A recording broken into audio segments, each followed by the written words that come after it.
Alhamdulillah jumlahnya meningkat dari hari ke hari. Tercatat ada 415 wajib lapor yang sudah melaporkan LHKPN-nya dari total yang terdaftar sejumlah 432.000 atau sekitar 96% lebih.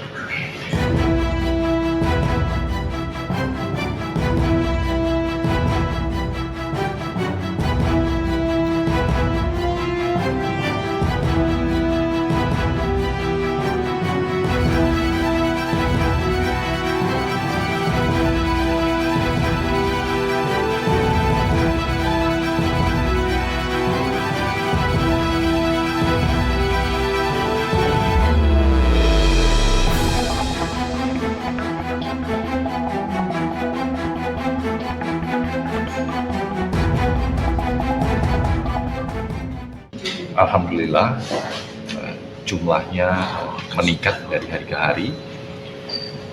Tercatat ada 415 wajib lapor yang sudah melaporkan LHKPN-nya dari total yang terdaftar sejumlah 432.000 atau sekitar 96% lebih.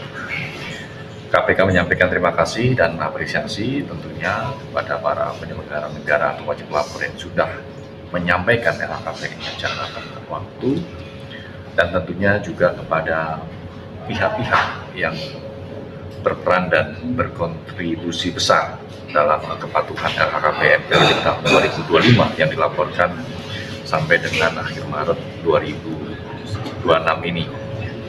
Baik di jajaran pemerintah pusat, ada sekretariat kabinet yang juga secara intensif mendorong para jajaran di Kabinet Merah Putih untuk taat dan patuh dalam pelaporan LHKPN.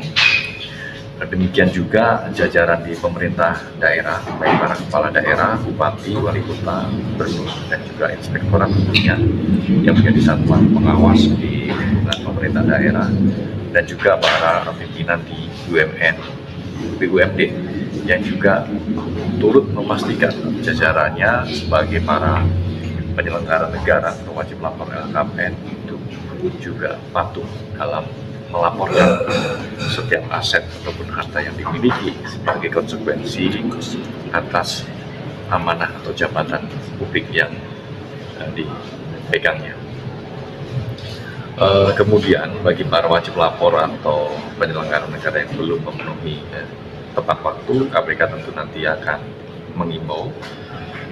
Dan karena ini memang aspek pencegahan, tentu nanti KPK juga terbuka untuk kemudian melakukan asistensi, misalnya jika memang dibutuhkan perbantuan dalam proses pengisian, jika memang ada kendala, ada hal-hal teknis yang mungkin belum dipahami dalam pengisian ataupun pelaporan LHKPN, KPK tentu membuka diri ya, untuk kemudian membantu para penyelenggara wajib lapor untuk kemudian bisa memenuhi pelaporan aset dan harta kekayaannya melalui LHKPN.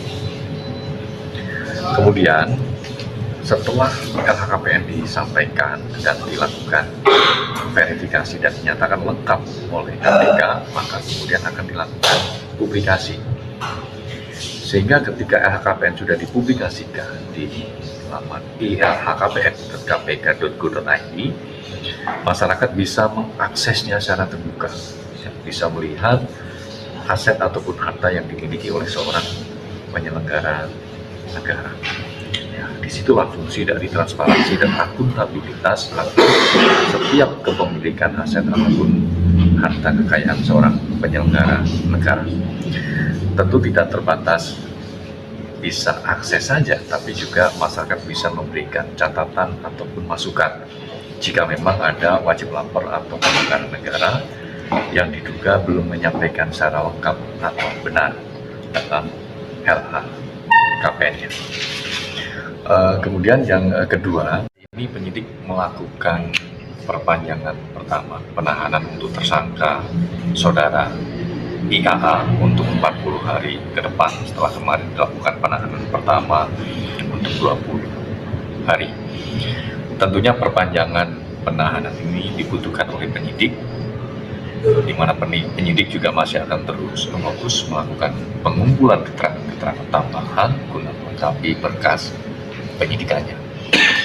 Dalam perkara ini, penyidik minggu depan juga akan mulai maraton melakukan pemeriksaan terhadap sejumlah saksi, diantaranya para PIHK, dan pemeriksaan diantaranya dilakukan di Jakarta atau di gedung KPK Merah Putih dan juga di beberapa daerah lainnya, bergantung dari lokasi para PIHK atau biro travel tersebut. Sehingga dengan pemeriksaan di daerah, harapannya juga dapat berlangsung secara efektif karena memang dibutuhkan pemeriksaan kepada para pihak-pihak dimaksud.